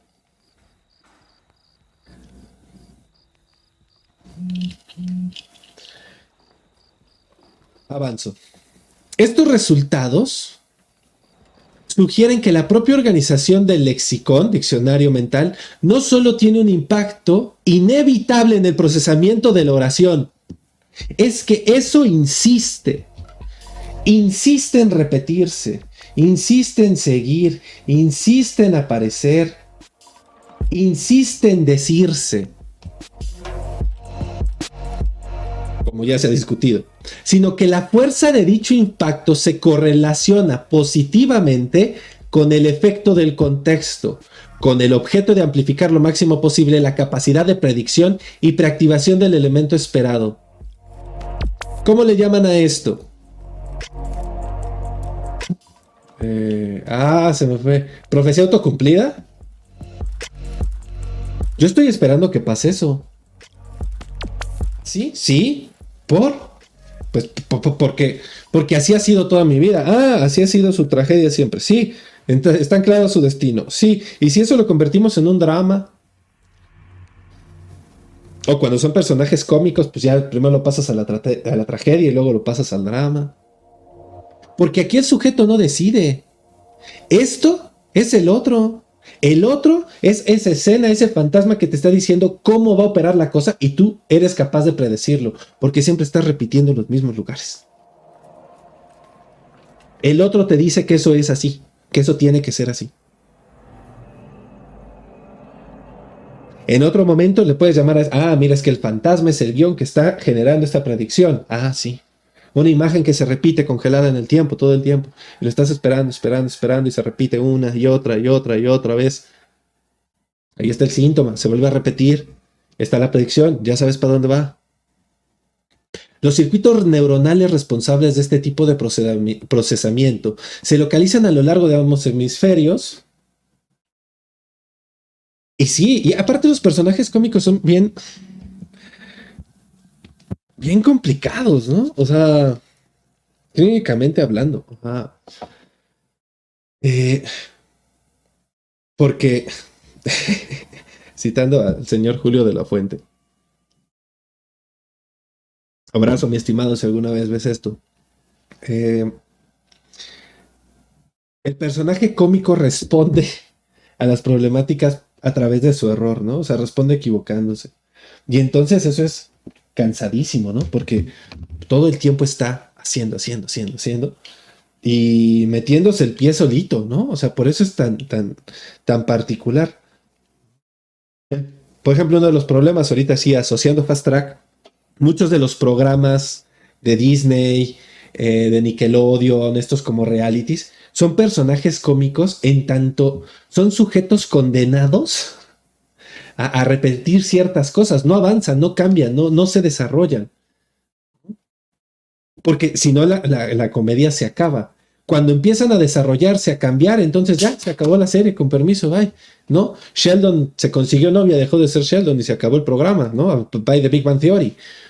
Pero bueno. Ajá.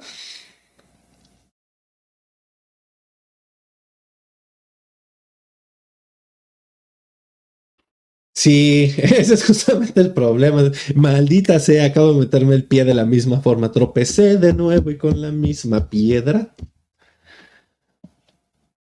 Y pues bueno, Selena era freudiana, ¿no?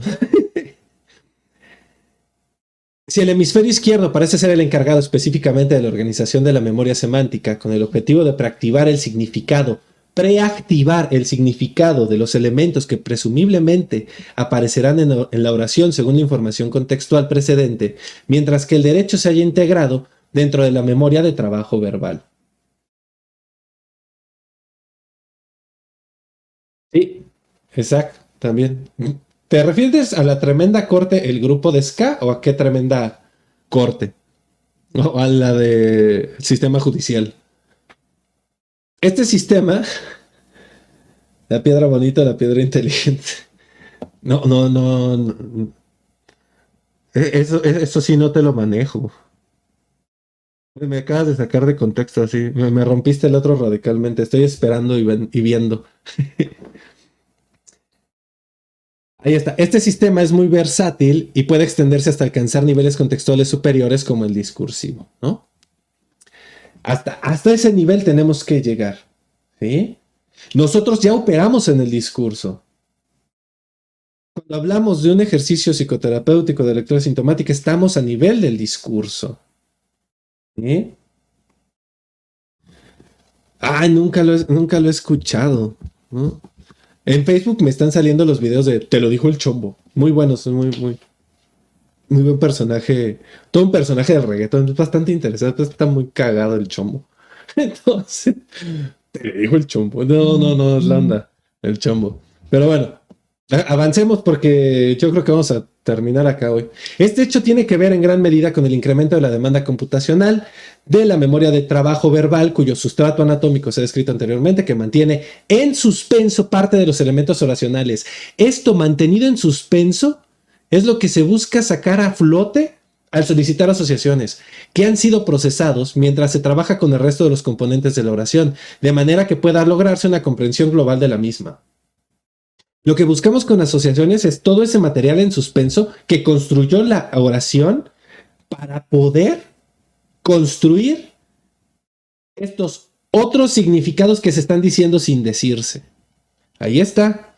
Ya lo dijo al inicio, lenguaje silencioso. ¿Eh? Generación de la oración. Por lo que se refiere al proceso de construcción de la oración, parece que en principio serían precisos dos niveles de representación gramatical. El nivel funcional, que implicaría el acceso al diccionario, la selección de los elementos del mismo relevantes para la conformación del mensaje que desea emitirse, y finalmente, la determinación de las relaciones funcionales entre dichos elementos. Y en segundo lugar, un nivel posicional que implicaría la elección de la estructura sintáctica necesaria para reflejar las relaciones funcionales existentes entre los elementos seleccionados y consecuentemente la organización de los mismos en una secuencia lineal. Esto propiamente pues es Se requiere cadena significante, se requiere campos semánticos, se requiere lectura de contexto para poder generar una oración, erección iba a decir, mira, una oración que responda, es que ya, para, esto se tiene que parar.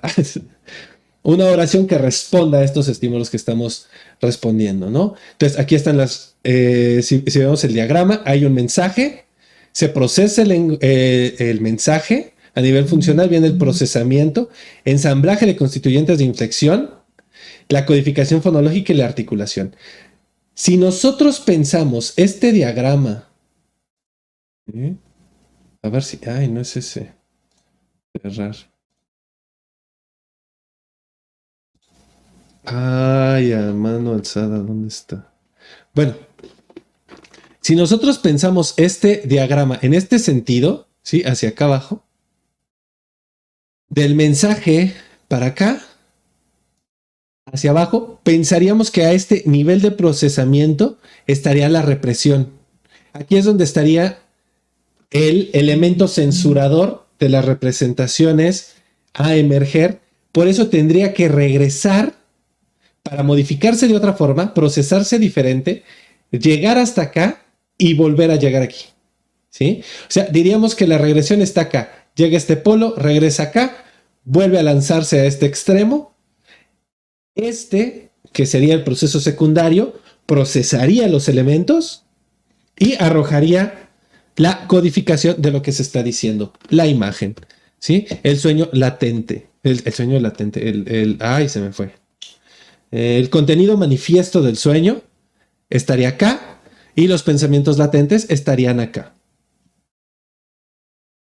Modelo adaptado de generación de la oración propuesto por Bock-Levitt en 1994 y que constituye la base del análisis anatómico funcional del desarrollado por Martin en 2003. Si esto es 2003, 1994, y entonces encontramos elementos de la lógica propuesta por el psicoanálisis en ellos, ¿en verdad el psicoanálisis está rebasado? ¿Neta? Yo no me atrevería a decirlo, ¿no? O sea, si yo hubiera hecho mi tarea, no tendría los huevos de decir tamaña pendeja. Porque aparte sabría que no es verdad, ¿no? Propondría otra cosa. El psicoanálisis tiene que ser revisado para sostener la actualidad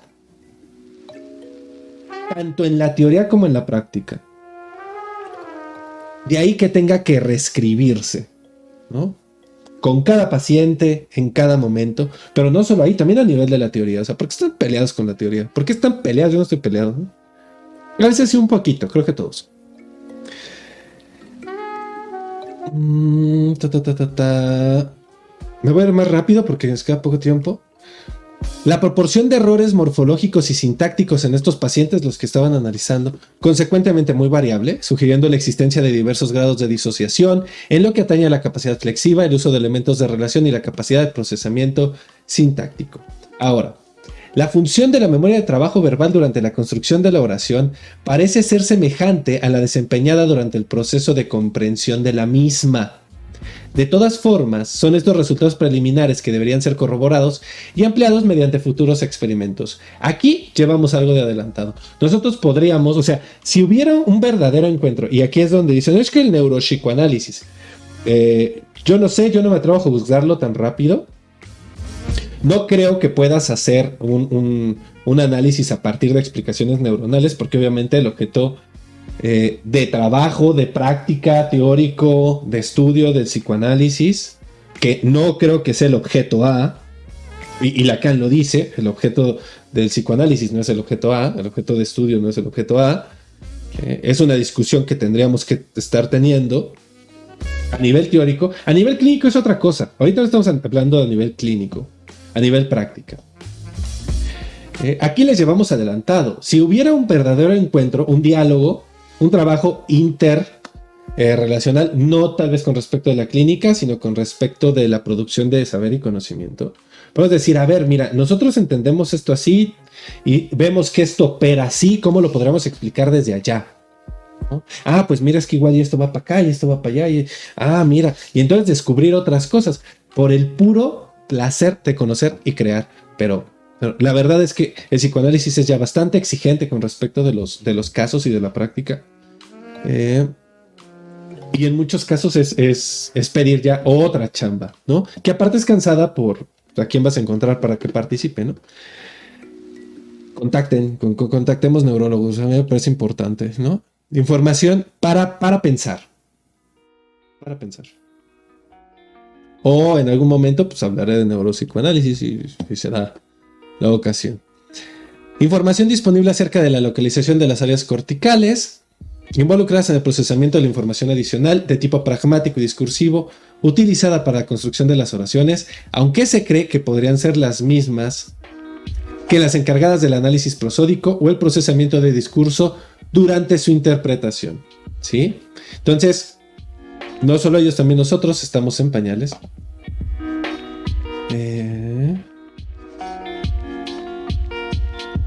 Y pues bueno. Son 9:50. Este texto me parece muy esclarecedor a este nivel. Aunque es de 2006, creo que nos sirve bastante para lo que nosotros estamos buscando. Este texto de las afasias, les prometo revisarlo y ser más puntual con él y rescatar lo más importante. Una revisión de la neuroanatomía y neurofisiología del lenguaje. Lo que quería rescatar de él, que podemos regresar después. Fuentes de información externa, sistema somatosensorial, conecta el cerebro con el entorno exterior, permite recibir, enviar, interpretar información que nos viene del exterior, receptores sensoriales, ¿sí? Aquí están elementos que encontraremos en el proyecto. Esta información interna, por ejemplo, sistema límbico, no aparece. Memoria, corteza entorrinal, lóbulo temporal, ubicación espaciotemporal, ubicación factual contrafactual, procesamiento, numerismo, comparación y cálculo, polaridad, predicción. Esto sí tiene muchísimas más puntuaciones específicas fisioanatómicas, porque es un texto de fisioanatomía, no podríamos pedirle menos. Pero lo que me parece interesante en realidad está en que es una revisión de 2019 a este texto de 2018. Que este sí está más cortito. Y dirá lo siguiente.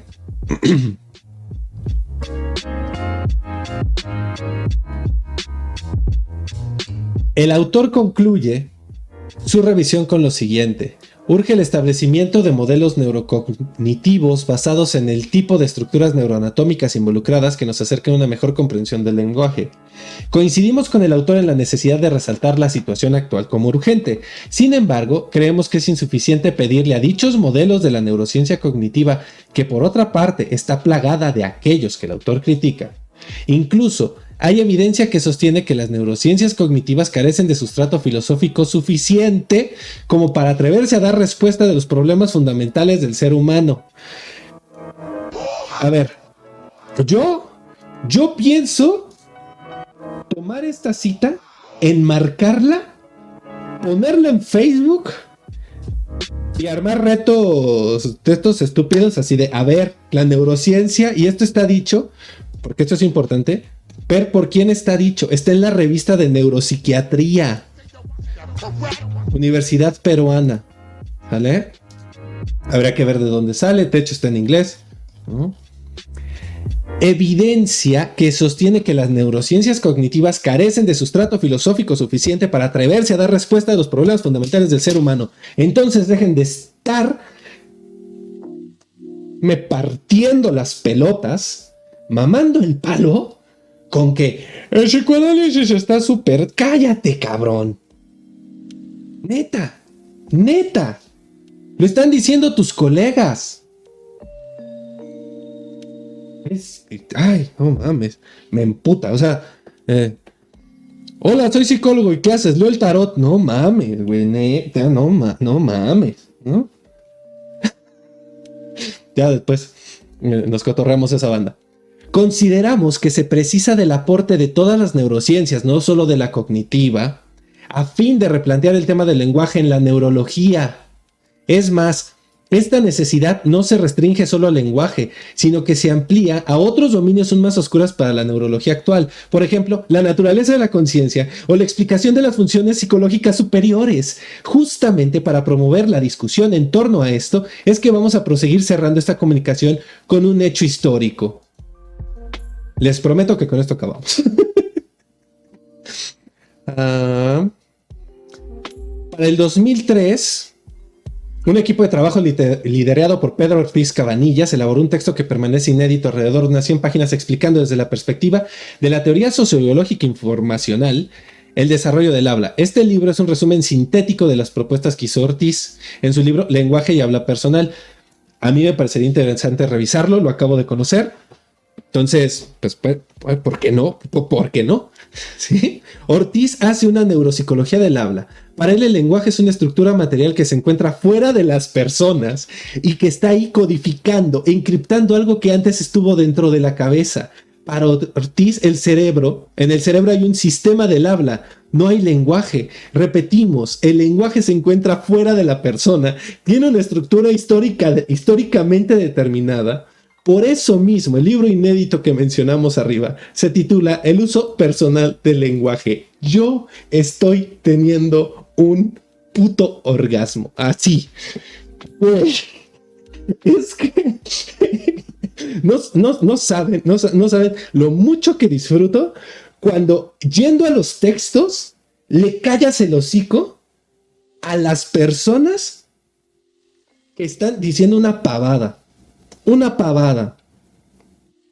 Hay que ir a los textos para callar a personas como Roma Gallardo. Hay que ir a los textos para callar a personas como el maestrito este de Psicofácil. Hay que ir a los textos para callar a cualquier hijo de vecina, porque seguro es vecina de alguien. Texto de Ortiz.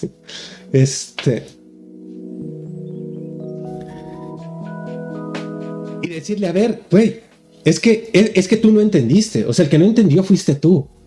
Estás repitiendo como meroliquito, ¿no? Y que hoy fue puro texto neurológico. ¿De dónde he sacado? Literal, de los 3 primeros puntos que encontré textos así PDF en Redalic. De Google, ¿no? Bueno, el otro no fue de los primeros, pero por ahí.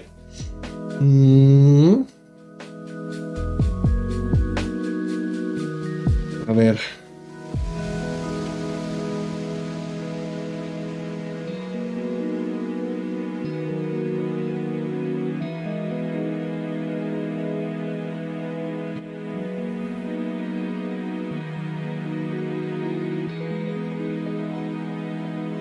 Los planteamientos de la TSI aplicados al lenguaje y al habla parecen encajar de modo preciso con la demanda urgente de repensar las cosas en la neurología. A 25 años del inicio formal del desarrollo teórico de la TSI, que empezó a publicarse en el año 1994 con el libro El sistema de la personalidad, pareciera ser que van dando en las neurociencias contemporáneas las atmósferas necesarias para replantearnos las tradicionales definiciones en neurología. El Inrani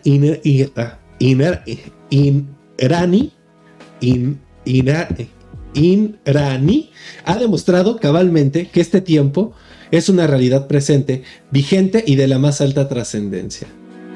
Entonces, vámonos para allá. Es que esta la tengo que dejar así, mira, así, preciosa, ¿no? Preciosa. Con esto me parece más que demostrado bueno, no sé si más que demostrado, eso ya es mamar mucho, o sea, eso es pararse mucho el culo, ¿no? Me parece que queda inaugurada la pregunta sobre si en verdad están tan peleados. O sea, si en verdad los practicantes tendrían que estar tan peleados o los psicólogos tendrían que estar diciendo pendejadas del tamaño de Psicofácil, ¿no? Es más, este video lo voy a subir, se lo voy a mandar, se lo voy a postear ahí. Ahí está, para de mamar, ahí está tu neurología, pendejo. Con citas, güey, ya está, con citas, güey, cosa que tú no más haces, güey. ¿no? Pero encontramos una forma súper fácil. No, güey, tú estás transmitiendo perjuicios y prejuicios, ¿no? A otros, hablando lo estúpido. Estás creando fantasías, imbécil. Vaya, o sea, todos creamos fantasías, pero... más exacto sería, sigue luchando tu guerra pírrica, a nadie le importa y no va a ser avanzada la psicología en lo más mínimo. Novato. Entonces... hace un mes que hice el directo y me sigue emputando este güey, este pinche tipo de gente. Ya lo agarré de ejemplo hasta que me lo acabe y encuentro otro vato, ¿no? Pobrecito, ni modo, pues. No, es que no mames. No mames, neta, o sea. Por pura ética, pero. Total. Entonces, la neurología actual no niega a Freud. No niega el psicoanálisis. La neurología actual tiene problemas al interior con respecto del lenguaje, que es lo que nos interesa. Y valdría mucho la pena repensar y reescribir los conceptos que utilizamos. Me parece un problema interno del psicoanálisis que siempre volvamos a los mismos textos. Siempre. Ahora, no estoy diciendo que no se tengan que leer. Digo que hay que actualizarnos. Porque hay cosas que ya no son válidas. Y hay otras que sí y que cobran mayor vigencia. Y entonces sí podemos decir, a ver, Freud se estaba preguntando en 1895 por esto. No lo resolvió. Pero lo que dijo a partir de escuchar a los pacientes, hoy se redescubre a nivel biológico y hay teorías que apuntan en la misma dirección a la cual apuntó Freud. Y si Freud a partir de eso construyó el psicoanálisis, es necesario preguntarse por el valor de la producción teórica del psicoanálisis a nivel lógico, no a nivel ejemplo. Porque si tú te quedas con el ejemplo y no aspiras hasta el nivel abstracto de la teoría, y no lo digo yo, lo dice Piaget, estás en operaciones concretas y no llegaste al pensamiento lógico formal. Entonces, regrésate a la secundaria y deja a todo mundo trabajar en paz. Eso hasta a mí me dolió. Pero bueno. Dudas, sugerencias, comentarios, angustias. Me parece que queda claro y nos da una muy buena entrada para repensar el proyecto de psicología para neurólogos que trabajaremos los siguientes 2 encuentros de una manera no tan a la letra, porque pues ya vimos que es tardado. Hoy nos aventamos un solo texto, pero sí para rescatar el tipo de entrada del aparato. No nos detenemos tanto eso, sino la forma de inscripción para poder migrar al nivel de elaboración y construcción de los síntomas, para entender los síntomas a nivel lógico y a partir de ahí leer el sistema patobiográfico que propone Kiosa y terminar realizando una crítica de una vez por todas a este librito. Bueno, ya es como la 4ª vez que hago la crítica.